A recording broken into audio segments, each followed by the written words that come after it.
All right. This is also startling. Incoming students overestimate the sexual activity of college students over the last 12 months. All right? This is interesting. So follow me with this. It's going to get a little tricky, but we're going to stay together. First-year student females perceive that only 4%, your students perceive that only 4% of our first-year students here are have abstained in the last year from sex. All right? Their actual behavior is here, 37%. This is the national norm, which is in line with the actual behavior. It's their perception. All right? When you move this up to 3 partners, it goes up. All right? 37%, which is not good. Not good. The national data says 13%. All right. This is the actual behavior in line with the national data. Same thing with the males, except worse. All right. Perceive only 2% of abstain on campus. Believe that 72% have 3+ partners. All right. Here's the national data. Actual behavior. All right? So, we know where the problem is, right? They think that everybody's having sex, except them. But the scary thing is that they get here and they try to have sex with everybody. You know? There are so many issues now around students not understanding issues of consent. That means no means no. It means no now, it means no later. It means no a second before, even if we've been fooling around. No means no. You stop. This is a very important thing and a very serious thing. I mean, you as parents are aware, you know, what's happening when students are being accused of sexual misconduct, sexual assault, rape. You know, these things are happening in our students' lives. It's because of them not understanding. There's also the conversations that students have or do not have around these issues. Students tend to text a lot. They text a lot, up until the point where they're face-to-face with each other. And then they stop talking. All right? They need to continue talking about what they want, what they don't want. And so everyone is clear. All right? Of course, there's the option of abstaining. Right? These are adult things. These are for adults. And so we continue to talk to them about these things. We will continue to work to educate your students around these issues while they're here. We will continue to do that. We will not give up on that, because that is what we do. Other strong truths are that 86% of our first-year students participate in community service, and not just as a Regents exam qualification filling thing. It's because it is part of who we are and our orientation, our mission, and identity. It is because it is a student's responsibility to give back, being educated persons. They learn to do this service to be for and with others, and what they can actually learn from this experience and this engagement. It's very different than a requirement, and our Center for Community Service and Justice is just one spot for them to learn more about why we do service and how we do service and how they can continue that into their lives beyond Loyola, to be of service to others. That is a huge part of who we are and our identity here. 90% of Loyola seniors report speaking with faculty outside of class, so even though 25% at this point are only willing to do it, that goes up over time. But we want to start that conversation earlier, because faculty are excellent mentors for your students on their career path, decisions around their major, what they want to do with their lives, and maybe they even go into higher education. Maybe they want to be a professor. It's a great life. Look at me, I'm fat, healthy. 85% of Loyola first-year students go out on off-campus, mall, restaurants, and do not drink. Do healthy things. And we have late-night programs. We have lots of opportunities for students to get engaged, to do fun things that are planned for them, because I know they're used to that. But there are also, I talked to a student just recently who's a rising senior, and she surprised me. She has a car, and she makes it her thing to go out and try new and interesting places in Baltimore in the area. Because she did that at home in Philadelphia. So she does it here. So she's been to the Sip and Bite, which is a great little diner, one of the oldest diners in the city of Baltimore, downtown, and I think Canton area. I haven't even been there, and I want to go, and I was jealous. Like, this child has been to the Sip and Bite, and I haven't been. I gotta go. But the Paper Moon Diner, like all these great eclectic places in the city and in DC, you know, so they tell you there's nothing to do, they're lazy. They need to get up and move, all right? 59% of Loyola first-year students participate in non-athletic extracurricular activities. Students are doing more than just drinking and smoking. They're doing other things, they're also studying. So know that. You hear about the worst things because those are the things that are publicized and get the most attention. We have lots of great students. And I'm reminded at every graduation, when we have all these students walking across the stage that I haven't met, I'm in the dean's office, but they're going about their business, getting their academics done, getting involved positively, and I don't necessarily see them, which is my bad. I got to reach out to those students and find them as well. You know, but we have lots of good students doing great things, and our evergreens are a very good example of that. And we have others in our RAs and other student leadership positions on campus. All right, so what are the key takeaways? Incoming students are more concerned about making friends than parents anticipate. Something to keep in mind. Students are less likely to seek assistance from counseling services than parents perceive. Incoming students require more education around academic integrity issues, and we will work on that first thing at fall orientation. You know this, and students will be doing that work with them. But please, talk to them about this. Student perceptions of Loyola student alcohol and marijuana use far outstrip self-reported behaviors. And incoming students drastically overestimate pursuing sexual activity of college peers. Okay? We will have a chance for questions. I know you haven't, and that's what's next. You're anticipating, right? All right, so here are some resources for you online. These are on the little PowerPoint double-sided handout for you. ADES, Alcohol Drug Education Support Services, has excellent resources and questions and answers for parents around a lot of these alcohol and drug issues in particular. Our Counseling Center has a wonderful online resource around preparing any student for coming into college and what the resources and supports for them are. And of course, our Student Life Office has the same. So please, please check out these resources online. And also, we're going to work your students before they can actually move in to the residence halls. Will need to take an online course called Think About It. That's a handout that you've also received. Think About It is a program that works through decision-making scenarios with your students. It's very interactive, very current. We just started this particular iteration of this year because we thought it was that good. It was actually developed by a Jesuit school out on the West Coast. And we think it's great, and we're going to have your students take advantage of that. So please know they have to do that before they can move in. No think about it, no key. All right?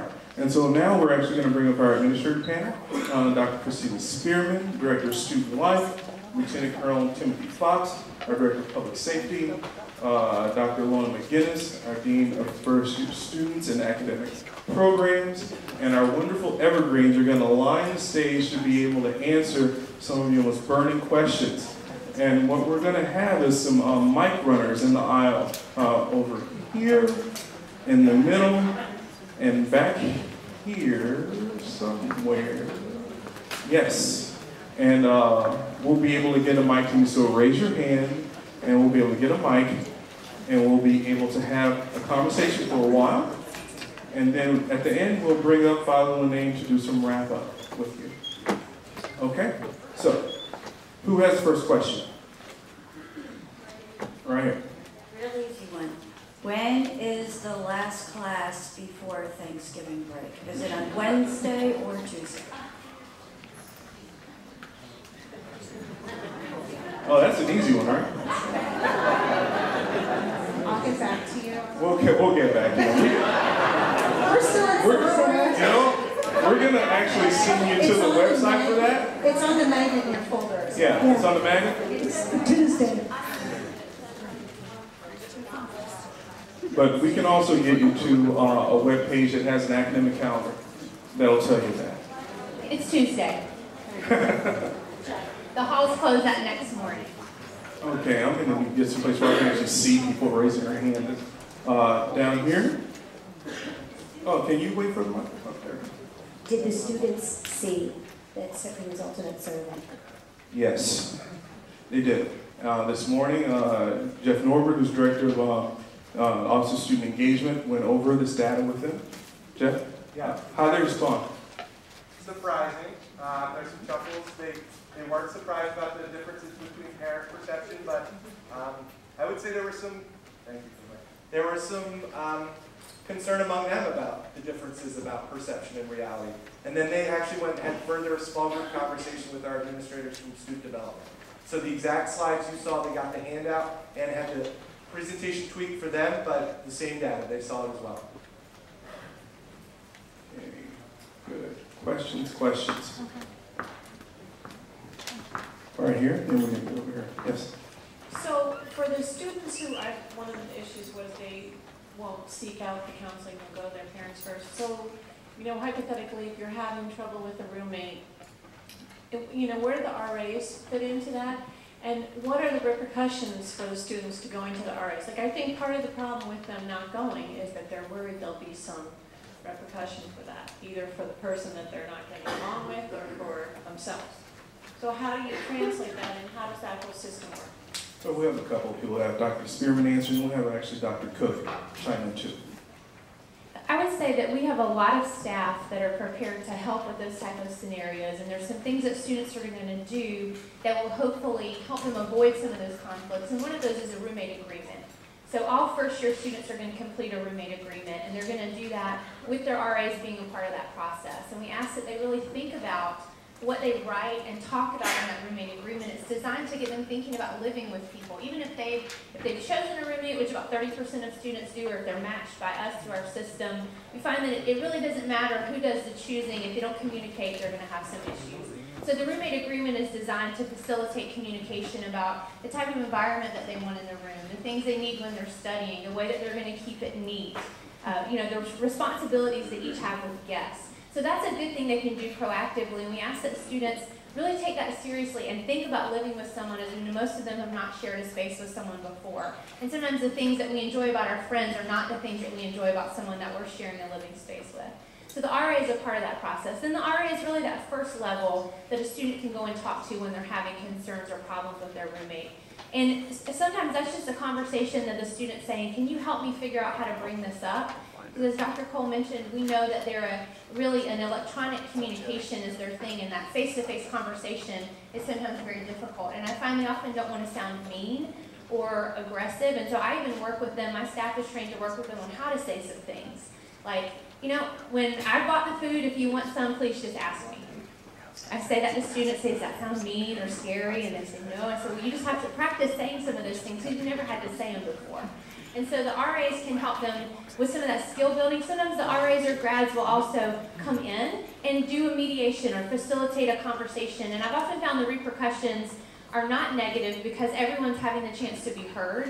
And it isn't about, I'm against you and you're against me, but it really is about this living space needs to meet all of our needs, and we need some help doing that. And so I've seen it be very successful. I think what we see not successful is if they don't reach out to any staff and get any support, they wait and let things fester. And then you're calling me saying that that roommate has to get out today. And I'm saying, what's happened? And we're going back months and months of things that are smaller things that we could probably help with along the way. So for instance, what if you have one roommate who's a drinker and one who isn't, and there's a big issue with that? So I think that could be a problem, and I think that they would be concerned about going to complain about that because Right. it's Well, there's a policy violation and there's intended policy violations, and we don't get you for those intended policy violations. So I think that thing that is separate is having a conversation outside of that moment. Certainly, if they're in that moment and they're having negative behavior impacting the living environment against community standards, they can call the RA on duty, they can call anonymously, they can go get the RA on duty anonymously, and we can come by and see what's going on. But they can also have a conversation not in that moment and say, I'm concerned about the choices my roommate is making and how they impact me. And our staff can have that conversation. It isn't about a documentation at that point. It's about decisions that they're making that are either healthy or unhealthy against policy or against our standards. And so there's ways that we can do that aren't so much about, it's about me getting this person in trouble or seeing conduct. However, sometimes conduct needs to happen, so I always want to put that out there. And if I could just add from the counseling center, we do have students who come in to meet with counselors to figure out how to work through those relationships with their roommates and with their peers. And we do a lot to reach out to students. Our staff go to the Loyola 101 classes, living learning programs. We're on social media. We have a lot of online programs on our website. So even encourage them if they're reluctant to come in, encourage them to go to our website and they can take advantage of many of the online programs that we have as well. Before we get to the next question, I want to see if any of the evergreens want to address this with the parent. Any of you?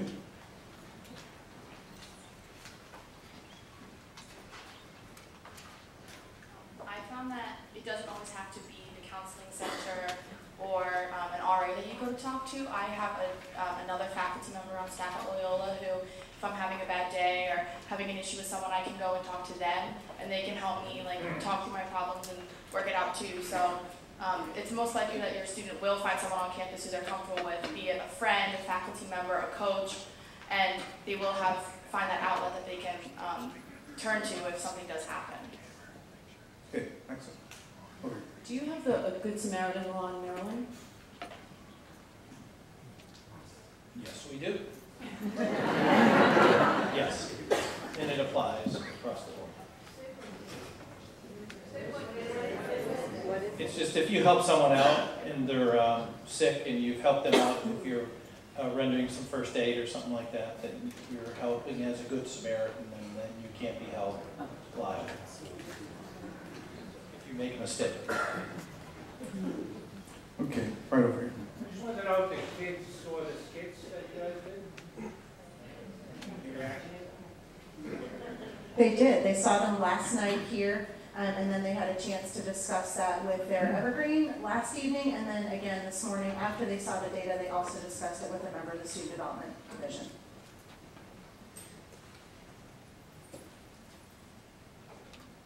Question right here, and then over here and then. Oh, where was that hand again? Oh, you have someone up here already? Do you not know where they are? They're right here.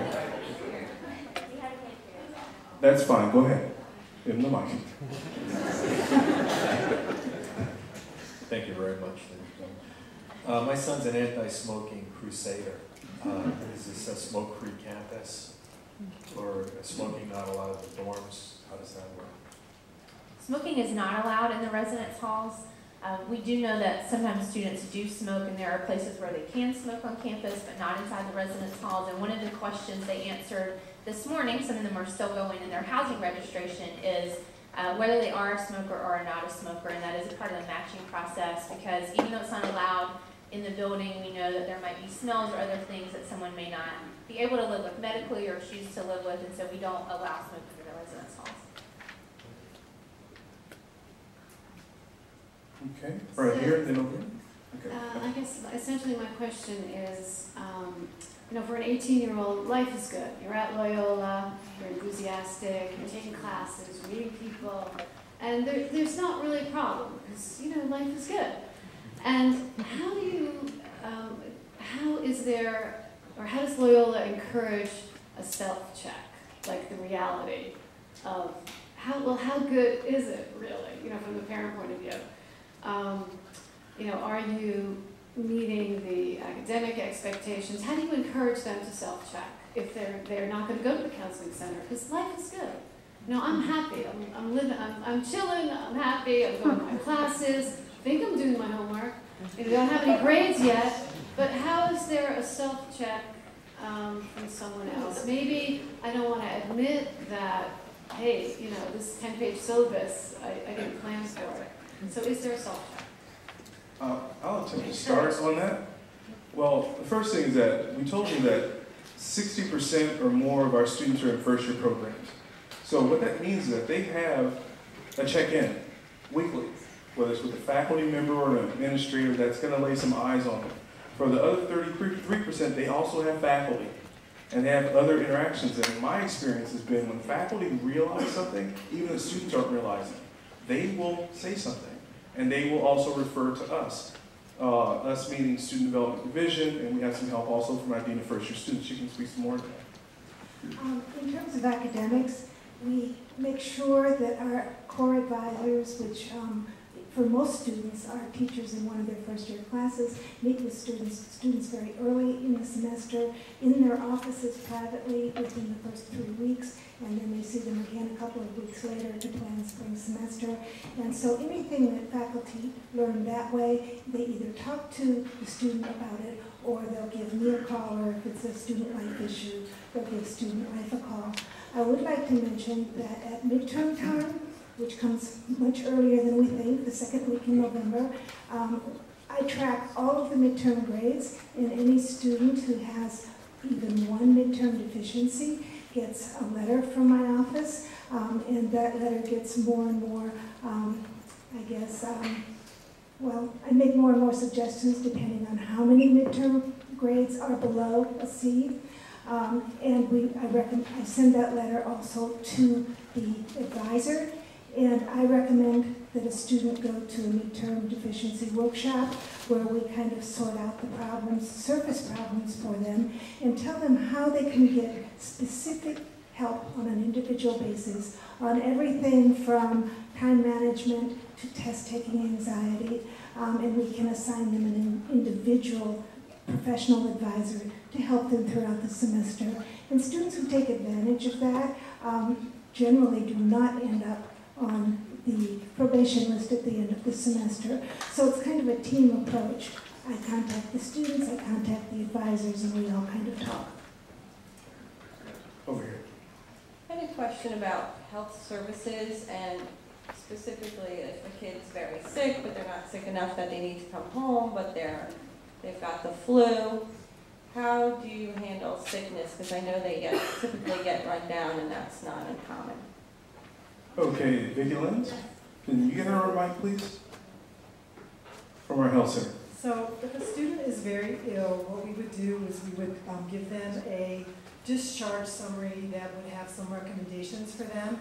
And if they have a really high fever, I and my colleagues would say, we do not want you to go to class today, and we will document that on a sheet that say, the student is not to go to class for, maybe this day or the next. If it's more than 2 days, what we will do is we will then notify academic advising, and we will say that this student will not be attending classes for, let's say, 3 or 4 days, and then that becomes part of their file. So when they go back to class, maybe on day 4 or 5, and show the professor that they were sick, they have this discharge summary, and maybe the professor doesn't believe them, and they can check with academic advising that yes, they did get that same form.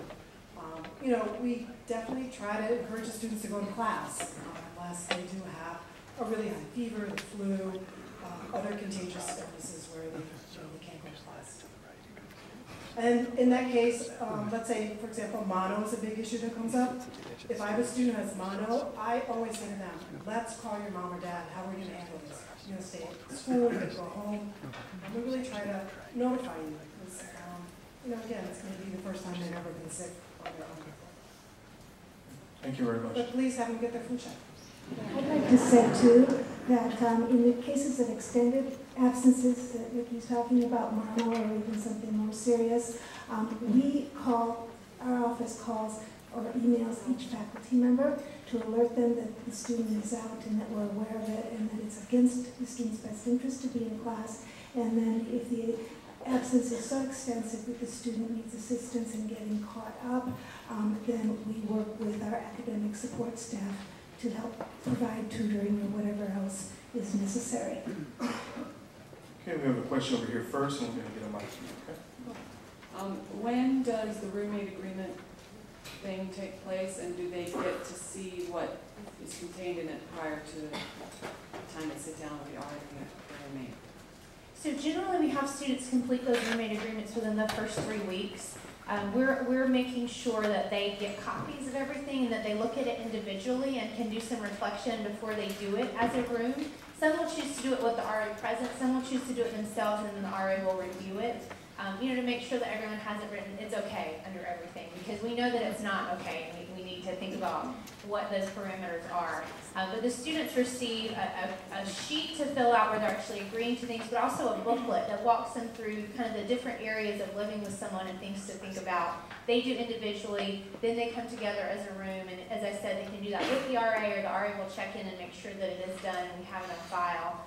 So we do that pretty early in the semester so that they can go ahead and start talking about those things. And it can be amended at any time. We can go back and revisit it. It is a tool that we use if we're having some roommate conflicts and we think we need to set some new norms for the room and everyone agrees on that. And then we'll agree on that, put it down on paper, and have it as a point of accountability so that everyone understands what their responsibilities are.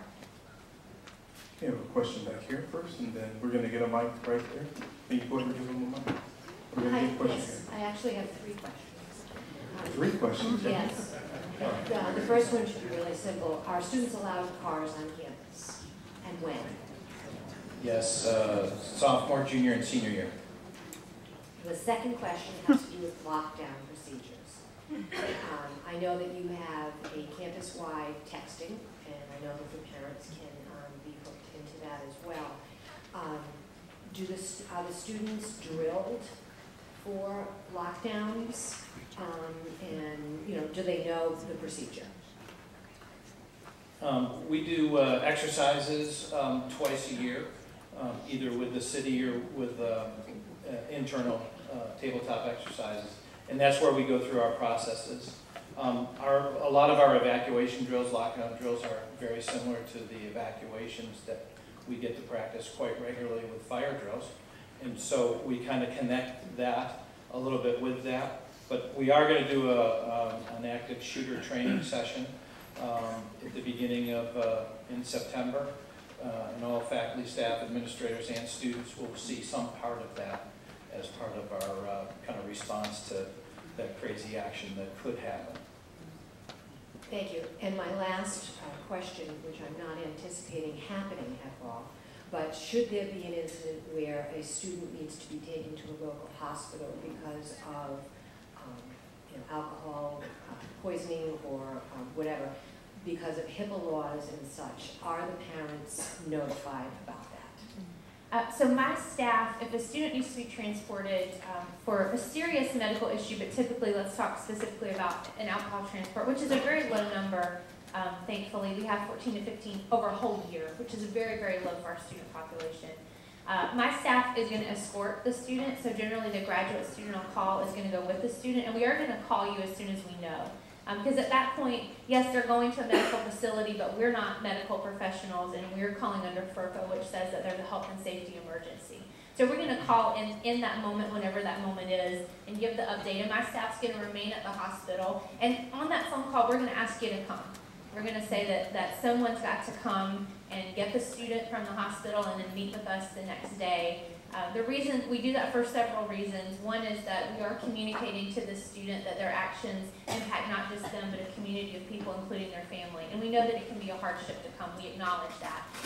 The student realizes that you have things to do, maybe other siblings, jobs, things that you're working on, and you have to come and be responsible for them.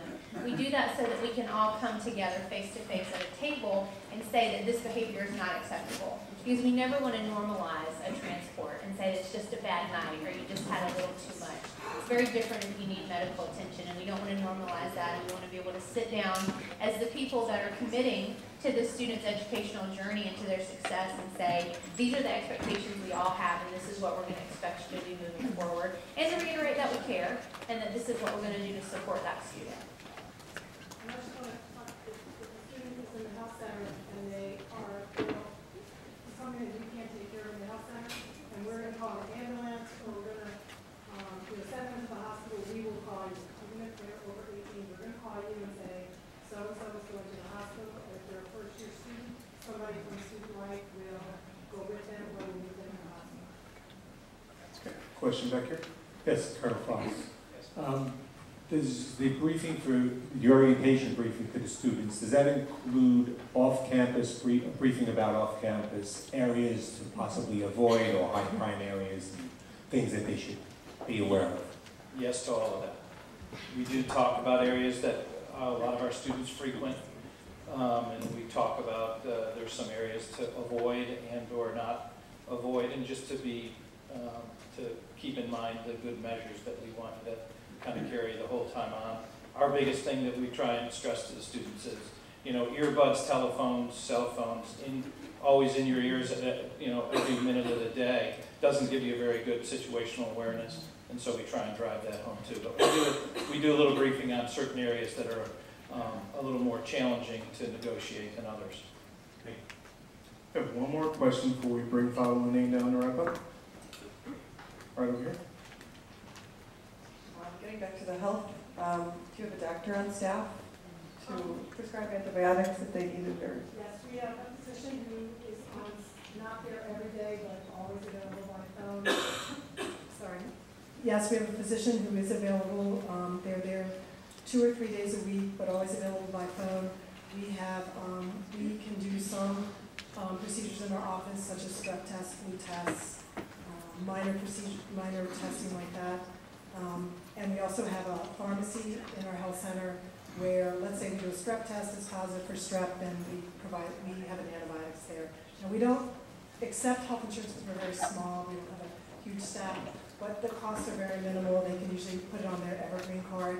If it is a very expensive antibiotic and you want to use your health insurance, we have a pharmacy. CVS is right across the parking lot to the York Road Shuttle. We also have a pharmacy that can deliver either to the health center or to their residence hall. If it's an expensive medication and you want to use your health insurance. But most of our medicines range from $10 to $20. So and they'll get a receipt. You can get reimbursed from your health insurance company. Well, we recognize there may be more questions, and we will be ordering around, not only here but at the activities fair. You'll be able to get your questions answered. But thank you for the evergreens in the panel.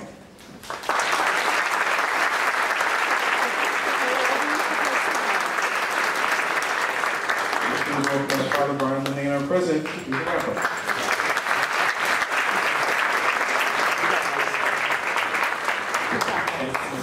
Thank my colleagues into the Evergreens for doing such a great job. I always remember my first year at Loyola and coming to the college reality session and thinking, these people are crazy. We're gonna have 10 kids in the freshman class by the time this is over. But I hope that you see the method that we develop in terms of trying to be honest and forthright about the issues that we see that are national issues for 18-year-olds coming to college, and how we really see ourselves as partnering with you in terms of navigating this period of their lives that is a really very exciting time of life, but also has particular challenges that we're aware of and want to mitigate. I always mention at this session, I point out the coincidence that Loyola University, Maryland, then Loyola College, was founded in 1852, the same year that Cardinal Newman wrote his book, The Idea of a University. You may know that Cardinal Newman wrote this book to raise money to start a Catholic university in Dublin, and which is now the National University of Ireland. And in the book, one of the things that Cardinal Newman notes is that, you know, in a university you expect a really great faculty, and you also expect a really great library for the students.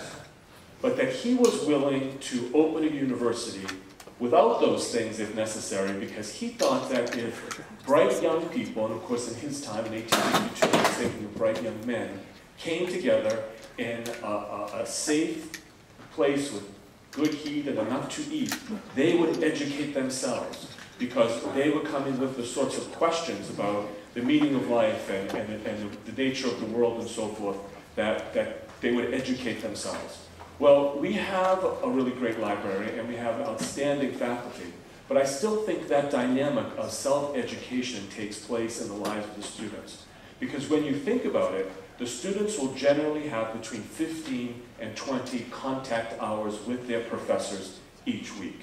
And the rest of the time, they're meant to do their independent studies, the various activities that they might be engaged with, and they're living in the residence halls and learning from one another. And I think it's important for you to know that we have, and I think it's been evident over the past 24 to 30 hours, we have a very thoughtful student development program that is geared to the developmental issues of each year. And you know, before I was president, I was a class dean. We had a system where, you know, each year you stayed with the students all 4 years, and I worked for that for a couple of years. And before I taught, I just thought they were kids. They were all the same, just undergraduates. And I realized the deans used to joke among ourselves that just when you thought you couldn't stand another freshman problem, they became sophomores. And just when you thought you were going to pull your hair out with the problems of sophomores, they became juniors. So there are different developmental challenges to each year, and our student development office really looks at those to address them and to help our students develop. And I really think it's extraordinarily effective. I mean, I'm very, very proud of our students. We have wonderful, wonderful young people with us. Obviously, we've been talking about those rare occasions where those wonderful people make some bad choices, usually not in their correct senses. That does happen, but by and large, they're wonderful kids. But they still, I believe, need this guidance that the university system and student development provides them. One of the things I've learned as president is that the first 6 weeks of the fall semester, I don't sleep very well, because it's at that time where the first year students are really pressing the limits. Midterms seem light years away. Mom and dad aren't there, and so there's a little bit of acting out in that regard. Usually, I will get a letter or two from a dad, usually the dad of a daughter, who wants to know what the heck is going on at that school. The residence halls are like Sodom and Gomorrah. And the interesting thing is that I often reflect to myself is that the year after next, that daughter is going to be trying to convince her dad and mom that the residence halls are actually like prisons, and that they have to get out and live off campus and live on their own because it's so restrictive in those residence halls. And this is the dynamic, you're going to see it. And I really would encourage you, and it's early on, I would really encourage you to think and have a conversation about that living off campus. There can be good reasons for it. Generally, I don't think so. We couldn't house them all if they wanted to stay, so that's, I'm kind of talking out of both sides of my mouth. But the thing is that generally we cannot guarantee, never can guarantee complete safety, but the standards of these places, I would just encourage you to visit them, see the neighborhoods before you make that type of a commitment. I would also encourage you to think about, even at 21, where they can kind of get up and dress themselves and make their way in the world, they're still young people and would benefit from some modest supervision, some appropriate enhancement of their autonomy in a learning environment. So I think that's really just a really good thing to think about, even at this early stage. I also want to encourage you to deal with the appropriate people if there are issues, and deal with them early on. I don't know whether it's a Catholic thing or what, but there seems to be a tendency to go right to the president and to tell you what the problem is. And generally, I am somewhat removed from the day-to-day life of the students. So I don't know what the academic issue is. I don't know what the behavioral issue is. I also need you to know that the university in a certain way runs like any governmental organization, even though we're independent. We have a student code of conduct, and we have a faculty handbook, and all sorts of mechanisms of how we run the university. And so that has like the force of a contract. So people don't understand the fact that in our system, which your daughters and sons are signing to, they are responsible if they violate the conduct code to judicial boards, and that if they are found responsible, they can appeal that, and if the appeal is not verified, their sanction is upheld, that's it. Father has no role in that. Father cannot intervene and change it. Similarly, if someone is in academic violation and is found responsible, and there's a penalty. And one of the things that I learned today that I didn't know before is I didn't know about Xavier's talking about that expose in the Sun paper. That has really helped me understand why this faculty is so draconian on academic dishonesty because it's department-based, and in some departments, in addition to the sanction that the honor code will require, you flunk the course. Not just the assignment, the course is an F. You can't withdraw, and so on. And father can do nothing about that. I actually think, as I mentioned, I think that policy is draconian. I think that it's not educational myself, but it's not up to me to decide. It's the faculty's decision.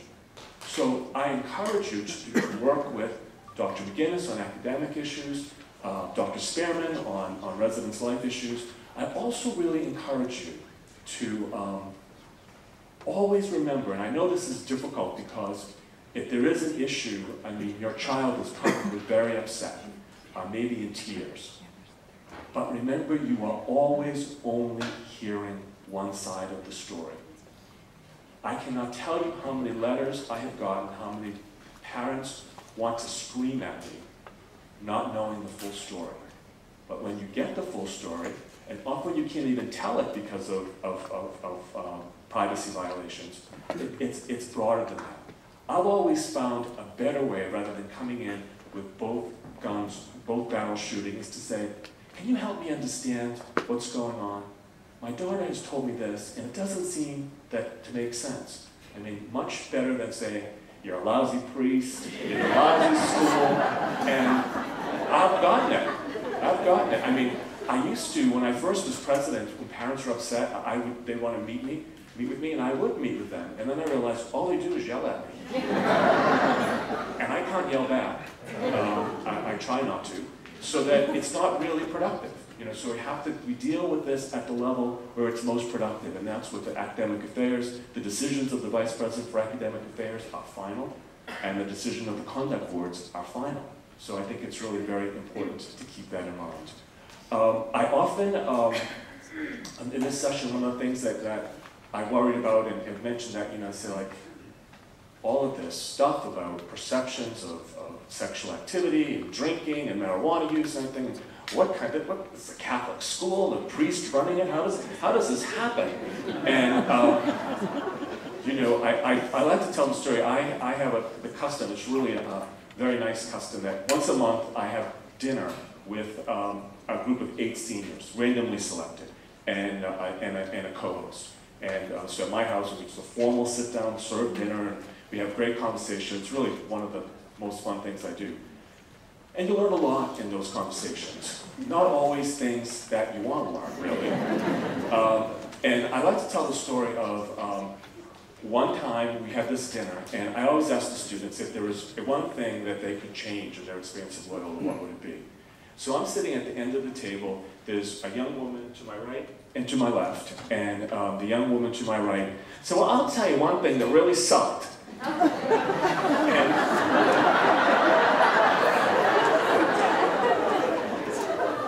It's not that I've never used that term myself, but generally not with people I think I would want to impress, or middle-aged priests.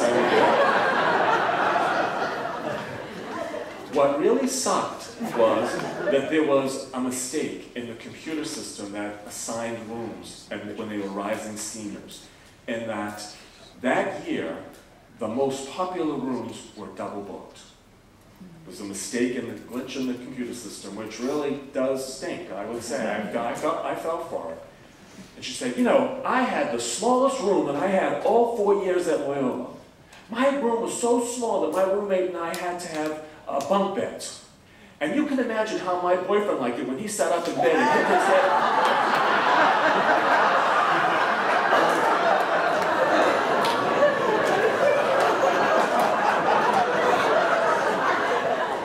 I could not believe I heard it. And the young woman to my left changed the subject just like that. And Terry Sawyer, the vice president, who was the co-host afterwards, he said, Father, I couldn't believe the look on your face. There I am, and on the caller. And I'm a moral theologian by training, and the one thing that I thought that everyone, whatever they knew about Catholicism, understood that Catholics like their sex, marital, and procreate.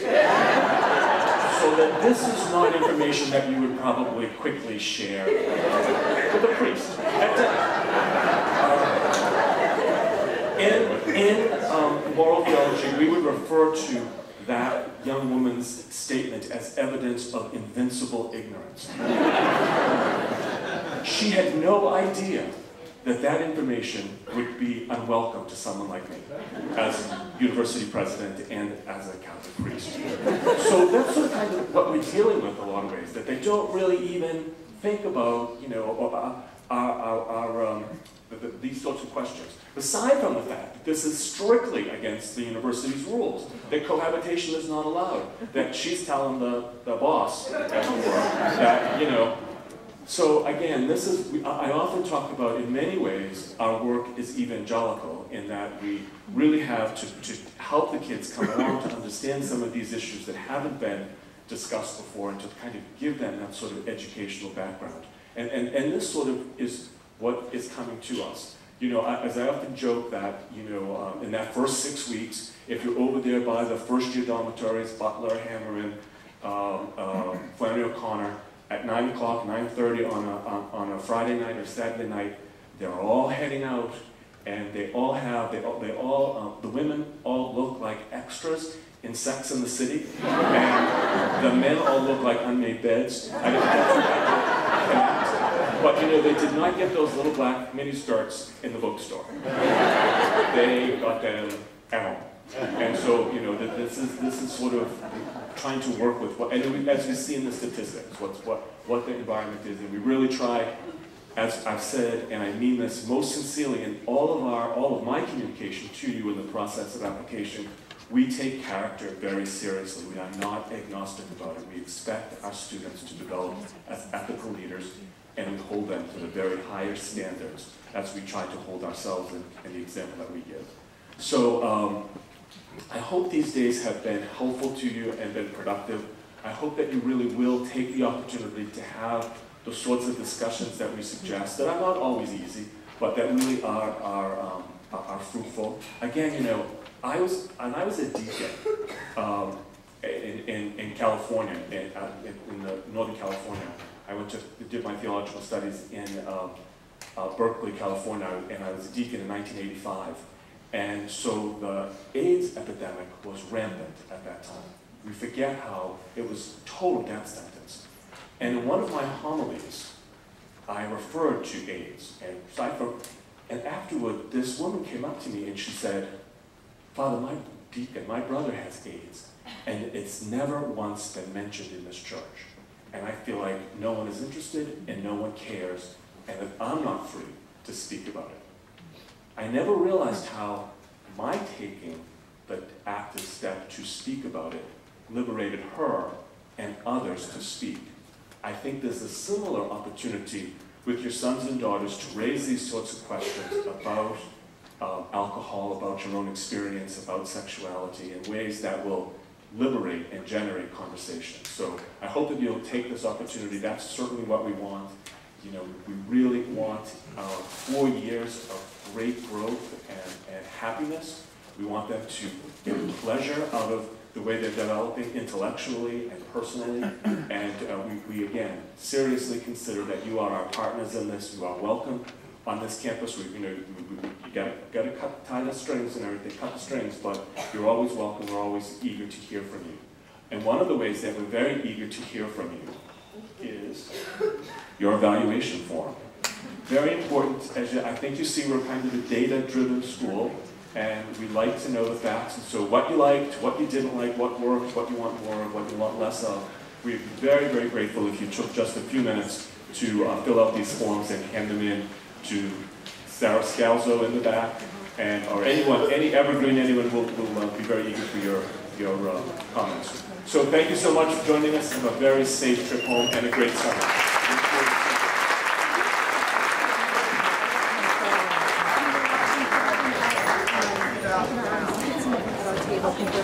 Give me like 15 minutes. Okay, thank you so much. Thank you.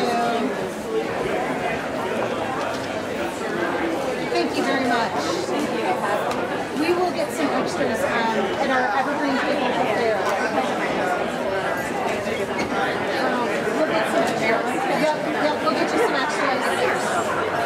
Thank you so